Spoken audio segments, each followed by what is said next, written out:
Bismillahirrahmanirrahim. Assalamualaikum warahmatullahi wabarakatuh. Ketemu lagi dengan saya dalam studi kelayakan bisnis. Eh, kita minggu-minggu yang lalu sudah kita bahas mengenai aspek pemasaran. Ya, aspek pemasaran terutama adalah bagaimana merumuskan bauran pemasaran terakhir. Ya, setelah menyusun strategi pemasarannya, maka bauran pemasarannya kita rumuskan. Maka kesempatan ini sebagai pemasar, kita harus memahami bagaimana melakukan peramalan. Ya, karena barang dan jasa yang akan kita siapkan adalah bergantung dari permintaan pasar. Oleh karena itu, kita harus memahami mengenai peramalan. Ya, forecasting, terutama adalah peramalan permintaan, forecasting demand. Jadi peramalan ini kita memperkirakan kondisi perusahaan di masa yang akan datang berdasarkan data masa lalu. Jadi memang tidak mungkin membuat peramalan kalau kita tidak memiliki data. Dan pengukurannya adalah usaha mengetahui permintaan atas suatu produk atau sekelompok produk di masa lalu, masa sekarang, dan untuk kondisi tertentu di masa yang akan datang. Peramalan permintaan merupakan suatu usaha untuk mengetahui jumlah produk atau kelompok produk di masa yang akan datang dalam suatu kondisi tertentu berdasarkan data masa lalu. Ini kuncinya peramalan adalah data historis. Jadi semakin baik data masa lalunya, kemungkinan kita akan meramalkan semakin bagus. Tujuannya adalah untuk meminimalisasi ketidakpastian di masa yang akan datang. Kita supaya misalnya risiko dari banyaknya stok dan lain sebagainya akibat dari permintaan yang menurun.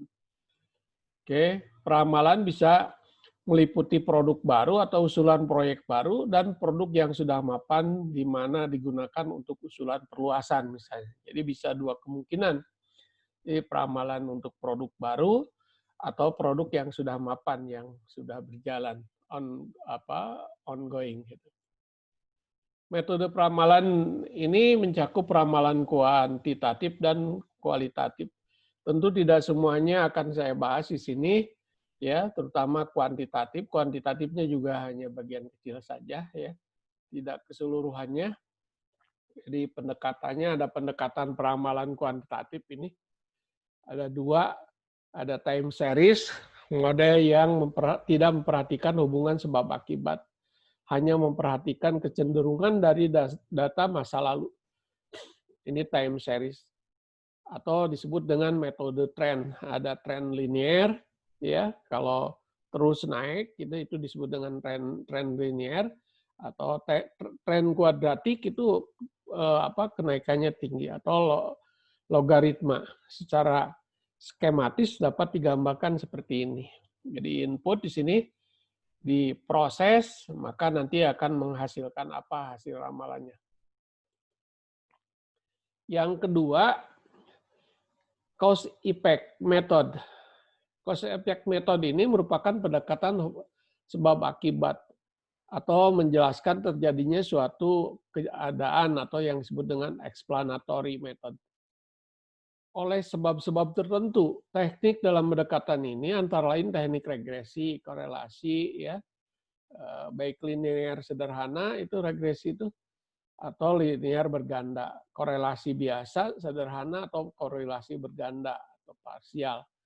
Jadi ini bisa dijadikan peramalan, ya. Jadi ini yang sifatnya sebab akibat, ya, kondisi sesuatu disebabkan karena faktor ini. Misalnya gini, permintaan disebabkan karena faktor harga gitu, atau bauran pemasaran. Ini prosedur bagaimana melakukan peramalan, analisis ekonomi, proyeksi ekonomi makro, kependudukan dan pendapatan, pengaruh kebijakan pemerintah. Analisis industri, analisis penjualan masa lalu, analisis permintaan, pengawasan hasil peramalan, ya.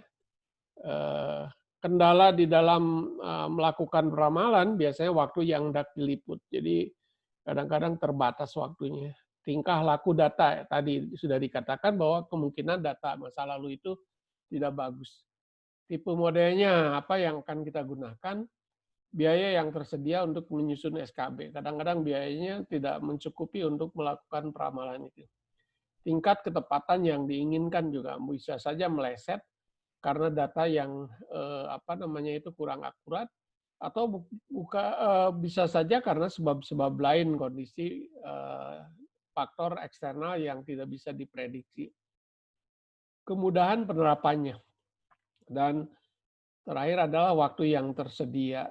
Terus siklus hidup produknya, ya, pada tahap apa kita kenal PLC itu ada 4 tahapan: introduction, growth, maturity, dan decline. Ya, pada tahap apa kita melakukan peramalan ini?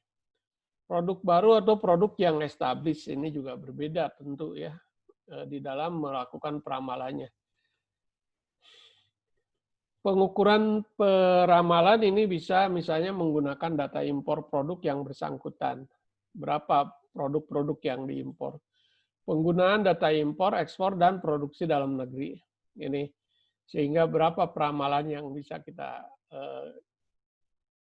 permintaan efektif yang dicari, produksi dalam negeri, impor yang dilakukan, ini ekspor yang dilakukan. Ini adalah jumlah perubahan cadangan produk, yakni selisih persediaan awal dan persediaan akhir. Ada lagi metode rantai nilai. Rantai nilai ini menghitung permintaan efektif dengan cara membagi dalam komponen-komponen yang lebih kecil dari suatu mata rantai. Urutan dari variabel yang berpengaruh terhadap permintaan produk yang bersangkutan.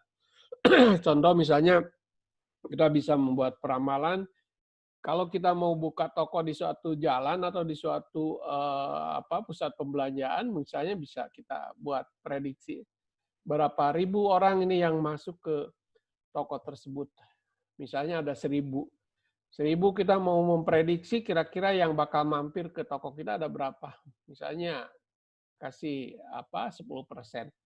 Dari 10% yang mampir ke toko kita, berapa yang membeli misalnya, ya 10% lagi misalnya. Itu contoh bagaimana menerapkan rantai nilai ini. Peramalan produk established itu bisa melakukan pendapat dari para ahli, gitu ya. Kalau produknya sudah established, bisa dengan survei misalnya, testimoni, ya. Bisa dengan melakukan survei, metode time series kan udah ada itu datanya, berapa penjualan masa lalu, metode regresi, metode korelasi, metode input-output, ini untuk produk-produk yang sudah established. Bagaimana untuk peramalan produk yang baru yang akan kita launching? Apakah produknya benar-benar baru? Ya, artinya baru bagi perusahaan atau juga baru bagi pasar. Ya, artinya sebelumnya belum ada gitu ya. Maka memang sulit melakukan peramalannya. Tapi bisa saja pendekatannya misalnya kalau itu barangnya bersifat umum, ya, bisa aja bisa dari jumlah penduduk atau angka kelahiran lain sebagainya. Baru bagi calon investor, tidak bagi konsumen. Ini bisa lihat, ya, mungkin udah ada kompetitor existing yang sekarang sedang memproduksi atau menawarkan barang dan jasa semacam itu kan. Varietas baru, ya, pada umumnya kan pengembangan dari produk-produk yang sudah berjalannya atau disebut dengan variasi produk yang ada, atau hanya modifikasi dari produk yang ada. Ya, bagian-bagian tertentu aja diperbaiki, atau pengembangan dari produk yang ada. Jadi pengembangan produk baru bisa berbagai metode yang bisa kita gunakan, misalnya tadi dengan jumlah penduduk, dilihat kompetitor yang sudah existing atau sebagainya. Baik, kita lanjutkan dengan metode time series ini, ya. Metode yang digunakan ini ada tren, ya, bisa jangka menengah, jangka panjang. Metode tren yang akan kita bahas hanya satu model saja, ya, satu model, ya, persamaan linear kuadratik dan logaritma simple eksponensial dan kuadratik terkecil atau yang disebut dengan least square kuadrat ya. Jadi mungkin hanya itu yang akan kita bahas. Ini rumusnya Y sama dengan A plus BT.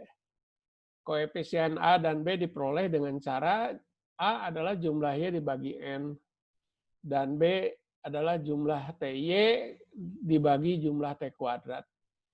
Jika jumlah X sama dengan 0. Nah, jadi di sini ada Y itu variabel permintaan misalnya, N adalah ukuran data atau sampel, dan T itu adalah variabel tahun atau yang dirubah menjadi coding ya, coding namanya. Jadi biasanya kita menggunakan coding itu jika yang datanya, sampelnya ganjil, maka kita pilih tengah-tengahnya. Tengah-tengahnya diberi coding 0 misalnya. Jika datanya genap misalnya, maka tidak ada nilai 0-nya. Tapi dilihat tengah-tengahnya ada -1 dan +1. Ini menggunakan time series. Metode tren kuadratik ini jika sekitar data itu cenderung berbentuk parabola. Fungsi persamaan metode ini seperti ini. Ya. Koefisien A, B, dan C diperoleh dengan cara seperti ini. Oke. Kuadratik. Eksponensial juga cenderung naik turun dengan perbedaan yang tidak terlalu banyak, tapi secara keseluruhan cenderung naik.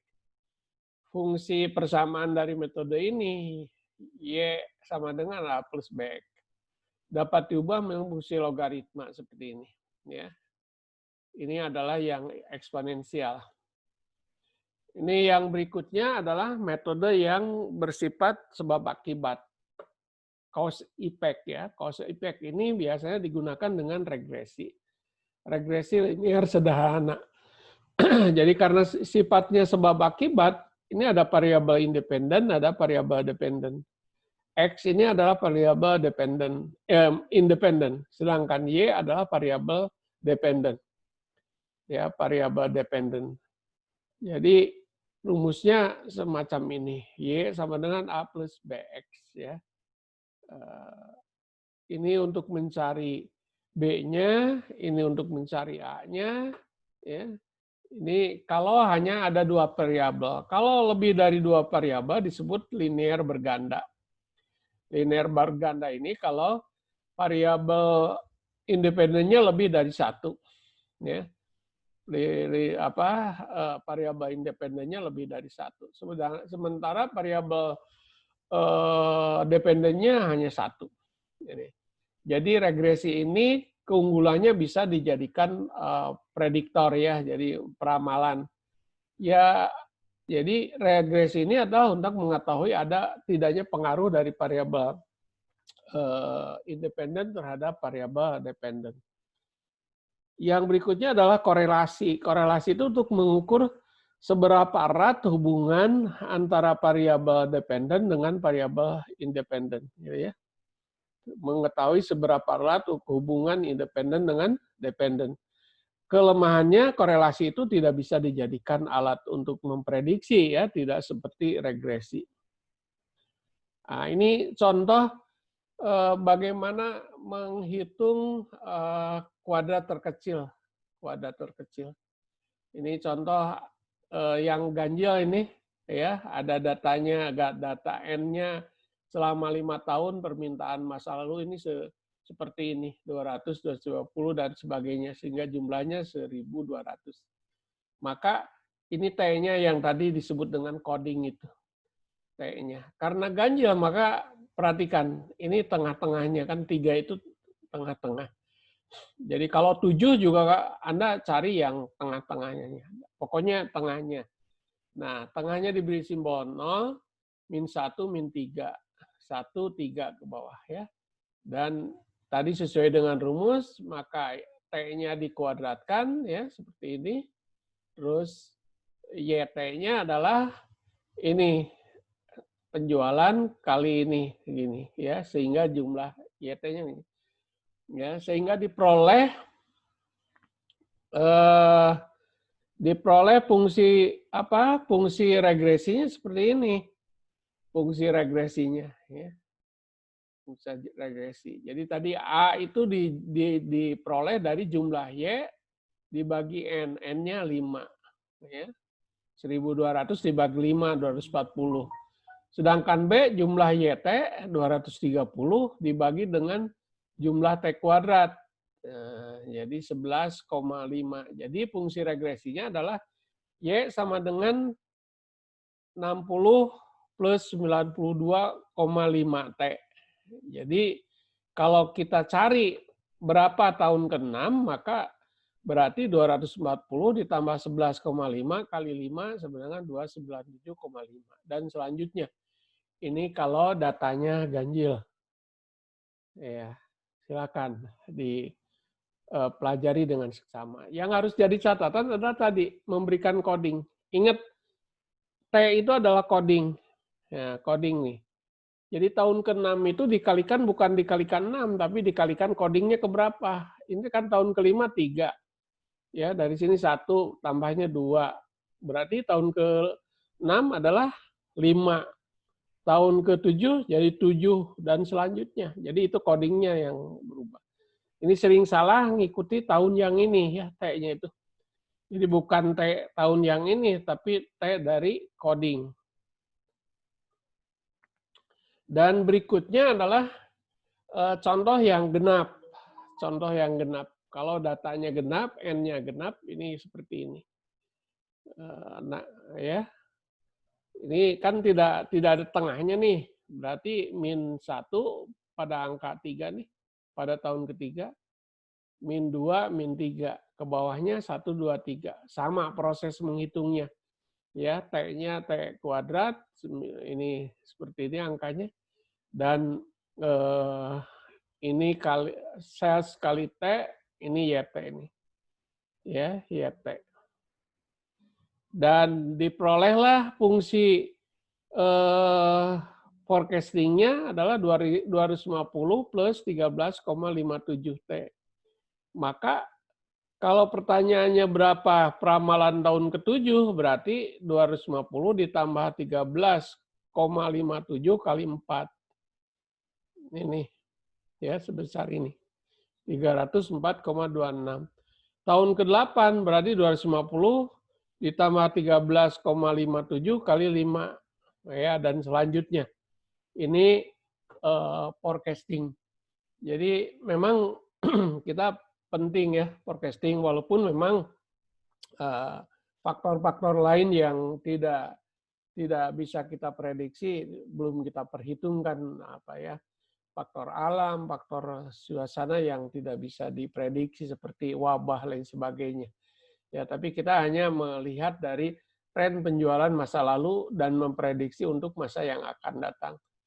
Dengan demikian maka kita kemungkinannya ya nanti akan lebih efisien di dalam memproduksi produk, memproduksi barang atau menyiapkan jasa dalam pelayanan terhadap customer. Mudah-mudahan bermanfaat ya. Semoga kita selalu dalam lindungan Allah Subhanahu wa taala. Assalamualaikum warahmatullahi wabarakatuh.